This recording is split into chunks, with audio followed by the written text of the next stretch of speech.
Bonjour à tous et bienvenue dans cette deuxième revue de presse. Pour ceux qui ne le savent pas encore, qu'est-ce qu'une revue de presse? Ce sont des infos de la semaine qui ne sont pas forcément passées sur les grandes chaînes infos, mais que je juge utile de vous faire part. Je ne rentre pas dans le détail de chaque info, charge à vous d'aller creuser si vous êtes intéressé. Alors aujourd'hui, 4 infos, c'est parti!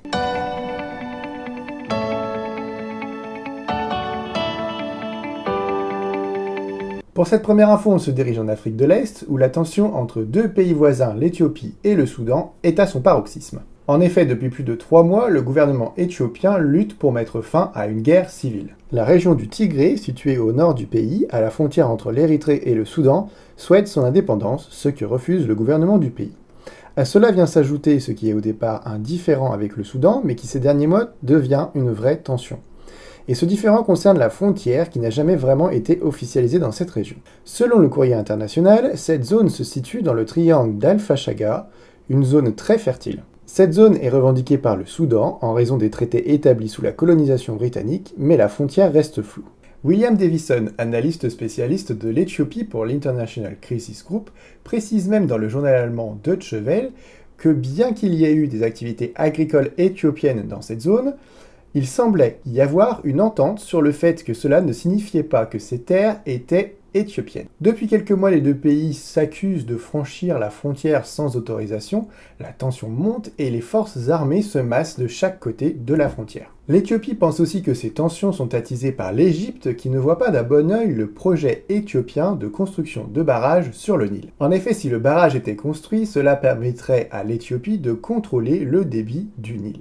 Vaste sujet que sont ces tensions en Afrique de l'Est, il faudrait beaucoup plus de temps pour en analyser les tenants et les aboutissants. C'est d'ailleurs pour cette raison qu'un des prochains grands formats sera consacré à ce sujet. Pour la deuxième info, on se dirige au Brésil, où le président Jair Bolsonaro pourrait bien avoir à répondre de ses actes devant la Cour pénale internationale. C'est le site France 24 qui nous informe que Le Monde a rendu public une plainte déposée devant la Cour pénale internationale pour crimes contre l'humanité à l'encontre de Jair Bolsonaro. C'est entre autres le chef indien Raoni Methoktire, figure emblématique de la lutte pour la protection des peuples autochtones d'Amazonie, qui en est à l'origine.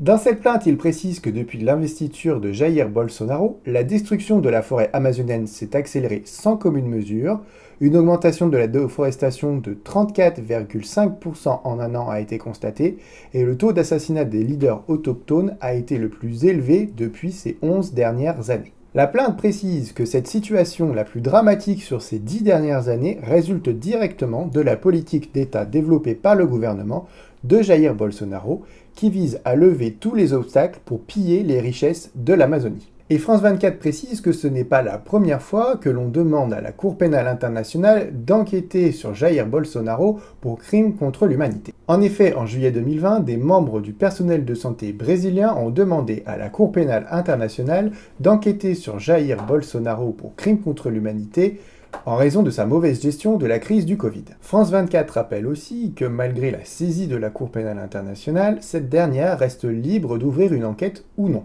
Elle n'est donc pas contrainte de donner suite aux plaintes qui y sont déposées.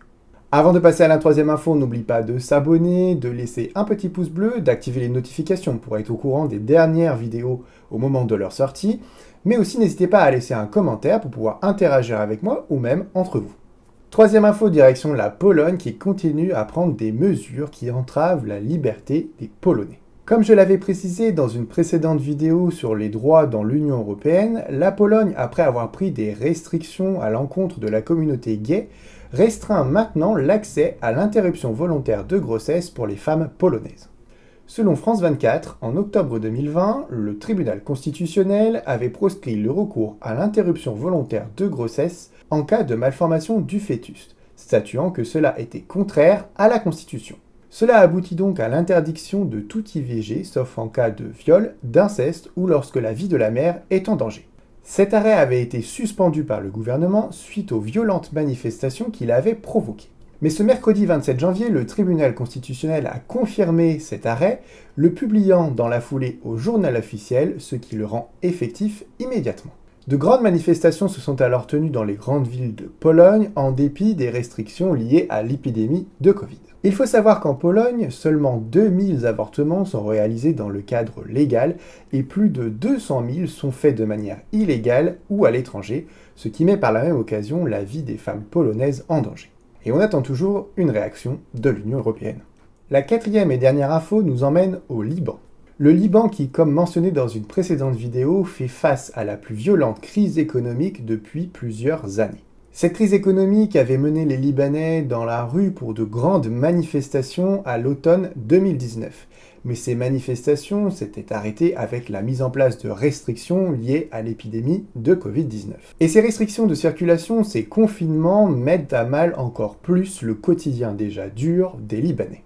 En effet, maintenant, la moitié des Libanais vivent dans la pauvreté et un des manifestants rencontrés par le Courrier international indique, je cite, qu'il est temps que les gens descendent dans la rue.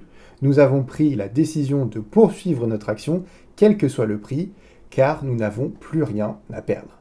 Comme si cela n'était pas suffisant, le Liban est toujours sans gouvernement depuis août 2020, faute d'accord entre les différents partis au pouvoir, ce qui aggrave bien sûr la crise économique et aussi la gestion de la crise sanitaire. Et voilà pour cette rapide revue de presse, je vous invite à aller vous renseigner plus en détail sur certains sujets si cela vous intéresse, et bien sûr nous pouvons toujours interagir dans les commentaires sur ces sujets ou sur d'autres sujets. En attendant, je vous souhaite une bonne semaine et prenez soin de vous.